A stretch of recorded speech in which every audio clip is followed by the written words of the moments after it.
रामू नाम के एक गरीब किसान के पास गाय थी। रामू को अपनी गाय अपनी संतान की भांति बहुत ज्यादा प्रिय थी। रामू सुबह शाम अपनी गाय को चारा पानी दिया करता था, लेकिन बदले में वो गाय रामू को बस थोड़ा सा ही दूध दिया करती थी, जिससे रामू के घर में 2 वक्त की चाय आराम से बन जाया करती थी। ऐसे ही एक दिन रामू की पत्नी रामू से बोलती है, सुनिए जी, मैं काफी समय से आपसे कुछ बात करना चाह रही थी। हाँ बोलो, क्या बात है? जी मैं कह रही थी कि हमारी गाय अब हमारे काम की नहीं है। जितना हम इसे चारा पानी देते हैं उतना तो ये हमें दूध नहीं देती है। तो तुम क्या कहना चाहती हो? जी मैं कह रही थी कि हम इस गाय को बेच देते हैं ना, और इसकी जगह कोई नई गाय खरीद लेते हैं। कम से कम हमारे उसे चारा और पानी देने का कोई तो फायदा होगा। तुम कैसी बातें कर रही हो पूजा? ये मेरी गाय नहीं बल्कि मेरी संतान है, और तुम मुझे अपनी संतान को बेचने के लिए बोल रही हो? देखिए, मैं जानती हूँ कि पशु जब घर में हो तो उससे लगाव हो जाता है, लेकिन अब इससे लगाव करने का कोई फायदा नहीं है। कल को अगर ये दूध देना भी बंद कर देगी ना पूजा, तब भी मैं इसे कहीं नहीं बेचूंगा। ये छोटी सी थी तब मैं इसे अपने घर लेकर आया था। जब तक इसका जीवन है ये मेरे साथ ही रहेगी। इतना कहकर रामू वहाँ से चला जाता है और आंगन में बंधी हुई गाय रामू और पूजा की सारी बातें सुनकर खुद से बोलती है, मेरे मालिक मुझे कितना प्यार करते हैं, मैं उन्हें उनकी जरूरत मुताबिक दूध भी नहीं दे पाती हूँ, फिर भी वो मुझे बेचने को तैयार नहीं है। जैसे मालिक मेरे लिए वफादार है, वैसे ही मैं उनके लिए भी हमेशा वफादार रहूंगी। दिन गुजरते चले जाते हैं। रामू तो अपनी गाय का पूरा ख्याल रखता है, लेकिन पूजा को अब घर में बंधी वो गाय बिल्कुल भी अच्छी नहीं लग रही थी। रामू आगे पीछे होता तो पूजा उस गाय को भला बुरा कहने लगती। ऐसे ही एक दिन पूजा खुद से बोलती है, मेरे पति तो इस गाय को घर से निकालेंगे नहीं, अब मुझे ही कुछ करना पड़ेगा। इतना चारा खिलाना और पानी पिलाना बेकार जा रहा है इस गाय के ऊपर। मुझे तो ये फूटी आंख नहीं सुहाती अपने घर के आंगन में। ये जाएगी तो कम से कम मैं कोई नई गाय या भैंस लेकर तो आ पाऊंगी जो मुझे दूध देगी, और फिर उसका दूध निकालकर मैं बेचकर थोड़े पैसे कमा लूंगी। रामू के गांव में ही रहने वाला राकेश नाम का एक आदमी था, जो रामू से बहुत ज्यादा चिढ़ा करता था। दरअसल रामू एक बहुत ही अच्छा आदमी था, जिस वजह से गरीब होने के बावजूद भी यदि रामू गांव में किसी से मदद मांगता तो कोई भी उसे मना नहीं करता था। पूरे गांव में अमीर लोगों से भी ज्यादा इज्जत गरीब रामू की थी, और यही चीज राकेश को बिल्कुल भी अच्छी नहीं लगती थी। उसे इस बात की बहुत अच्छे से खबर थी कि रामू की पत्नी अपने घर में बंधी हुई गाय को बिल्कुल भी पसंद नहीं करती है, और वो कहीं न कहीं उस गाय को अपने घर से निकालने की कोशिश कर रही है। ऐसे ही एक दिन जब रामू घर पर नहीं होता है, तभी राकेश रामू के घर जाता है और पूजा से बोलता है, अरे भाभी जी, कैसी हैं आप? मैं ठीक हूँ भाई साहब, आप बताइए कैसे आना हुआ? कुछ काम था क्या आपको? अरे काम तो कुछ नहीं है, मैं तो यहाँ आपके पास एक प्रस्ताव लेकर आया था। प्रस्ताव? कैसा प्रस्ताव भाई साहब? दरअसल बात यह है ना भाभी कि मेरी जानकारी में कोई मुझसे गाय खरीदने की बात कर रहा था। उसे अपने खेत के काम के लिए गाय चाहिए थी। तभी मेरे दिमाग में आपकी गाय का ख्याल आ गया। अगर आप अपनी गाय को बेचना चाहती हैं तो मुझे बता सकती हैं, बदले में मैं आपको अच्छी कीमत दिलवा दूंगा आपकी गाय का। बेचना तो मैं चाहती हूँ, मगर मेरे पति इस बात के लिए राजी नहीं होंगे ना। मैं उन्हें बिना कुछ बताए आपको ये गाय नहीं दे सकती। रामू गाय को कभी नहीं बेचेगा भाभी, उसका स्वभाव मैं जानता हूँ ना। बाकी आप देख लीजिए, अगर आपका मन हो तो बता देना, मैं आपको खूब अच्छा पैसा दिलवा दूंगा। बस एक बात का ख्याल रखिएगा, रामू को इस बात का पता नहीं चलना चाहिए।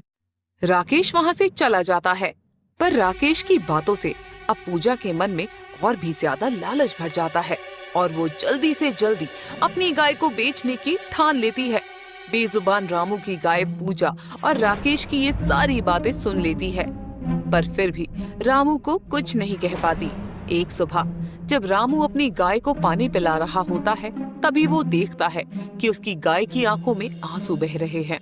ये देखकर रामू हैरान हो जाता है और बोलता है, अरे क्या हो गया, तू रो क्यों रही है? किसी ने तुझे कुछ कह दिया क्या? अजी इसे कौन क्या कहेगा, सारा दिन तो ये आंगन में ही बंधी रहती है। तुम देख नहीं रही हो क्या पूजा? इसकी आंखों में आंसू आ रहे हैं। ओ न हो, मेरी गाय को जरूर कोई तकलीफ हो रही है। आप बस बेकार ही सोच रहे हैं। अरे जानवरों की आंखों में आंसू आ जाते हैं, और वैसे भी इसे भला क्या तकलीफ होगी, इतना तो ख्याल रखते हैं आप इसका। पर फिर भी मेरा दिल नहीं मान रहा है। मेरा दिल कह रहा है ये कुछ न कुछ कहना चाहती है, पर कह नहीं पा रही है। बस बस अब बहुत हो गया, इतना भी ज्यादा प्यार मत जताओ अपनी गाय से। पूजा, ये बस गाय नहीं है, संतान है मेरी, और मैं अपनी संतान की आंखों में आंसू नहीं देख सकता। मैं अभी जानवरों के चिकित्सक को बुलाकर लेकर आता हूँ। इतना कहकर रामू वहाँ से चला जाता है और गांव में स्थित जानवरों के अस्पताल पहुँचता है, जहाँ से वो जानवरों के चिकित्सक को अपने साथ लेकर अपने घर पहुँचता है और अपनी गाय का चेकअप करवाता है। अच्छे तरीके से जांच करने के बाद चिकित्सक रामू से बोलता है, आपकी गाय बिल्कुल ठीक है और वो बहुत ज्यादा स्वस्थ भी है। उसे किसी तरह की कोई बीमारी नहीं है। सुबह मैंने अपनी गाय की आंखों में आंसू देखे तो मेरा दिल ही घबरा गया था, इसलिए मैं आपको बुलाकर ले आया। घबराने की कोई जरूरत नहीं है।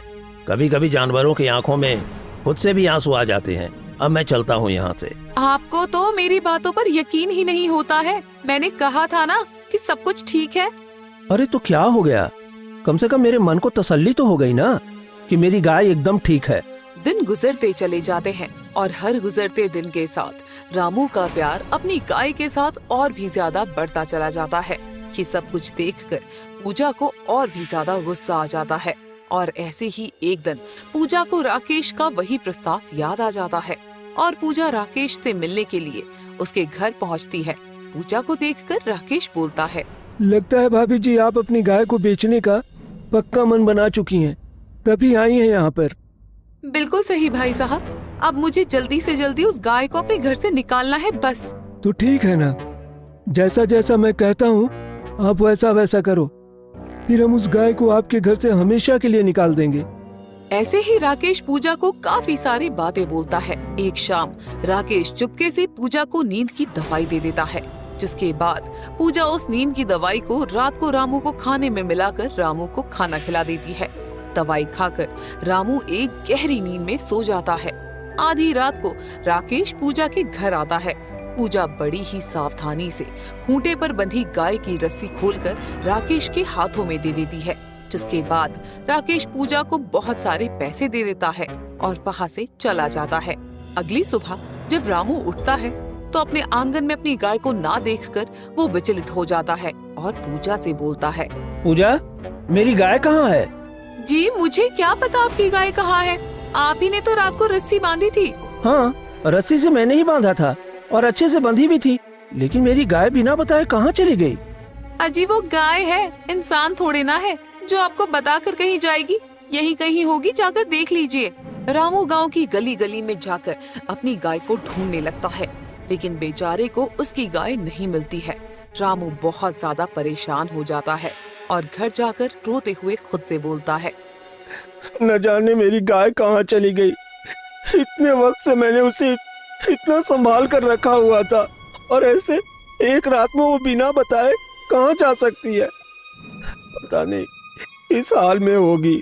देखिए आप इतना रोइए मत, हो सकता है कि वो आपको खुद ही छोड़कर जाना चाहती हो, इसलिए चली गई मौका मिलते ही। ऐसा नहीं हो सकता, मुझे मेरी गाय पर पूरा भरोसा है। आजकल इंसान का इंसान पर भरोसा नहीं है और आप एक जानवर पर भरोसा कर रहे हैं। अगर उसे घर वापस आना होगा तो वो आ जाएगी, आप रोना बंद कर दीजिए अब। अपने पति को ऐसे तकलीफ में देखकर पूजा को बुरा तो लगता है, लेकिन जब उसे राकेश द्वारा दिए हुए पैसों का ध्यान आता है तो वो सब कुछ भूल जाती है। दिन गुजरते चले जाते हैं। रामू की अपनी गाय को ढूंढने की तलाश जारी रहती है, लेकिन उसे अपनी गाय कहीं नहीं मिलती। दूसरी तरफ राकेश रामू की गाय पर एक नया रंग कर देता है ताकि किसी को भी रामू की गाय पहचान में ना आए, और उसके पीठ को थपथपाते हुए बोलता है, अब करूंगा मैं असली काम। अब रामू की गाय से ही मैं रामू को बर्बाद करूंगा। बहुत मसीहा बनता है ना गांव वालों का। अब पता चलेगा उसे कि ज्यादा मसीहा बनने का क्या नतीजा होता है।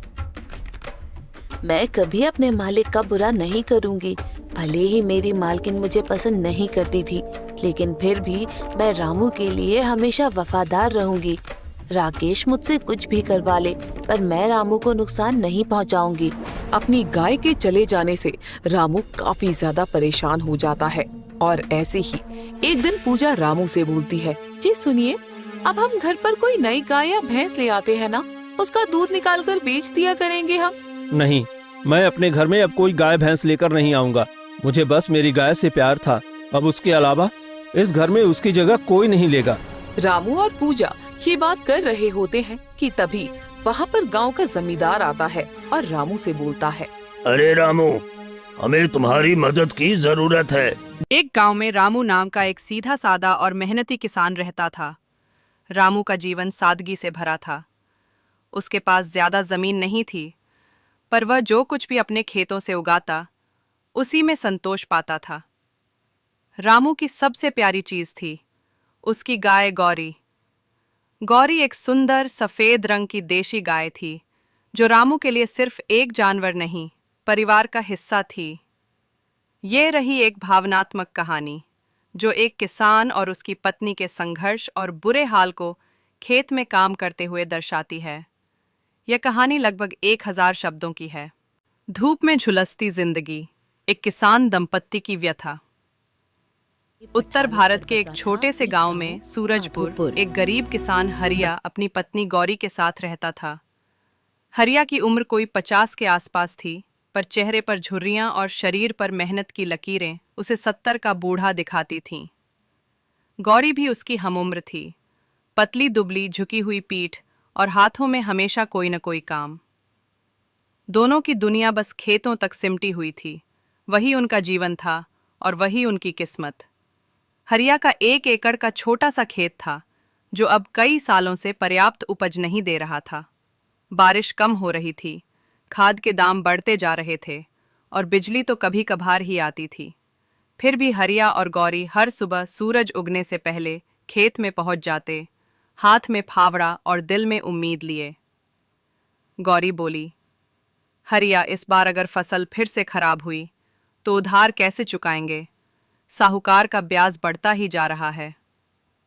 हरिया ने माथे से पसीना पोंछते हुए कहा, मैं सोच रहा हूं कि इस बार खेत में बाजरे की जगह सरसों बो दूं, शायद कुछ तो बदले किस्मत। गौरी ने एक लंबी सांस भरी, पर बीज के लिए पैसे कहाँ हैं? हरिया कुछ न बोल सका।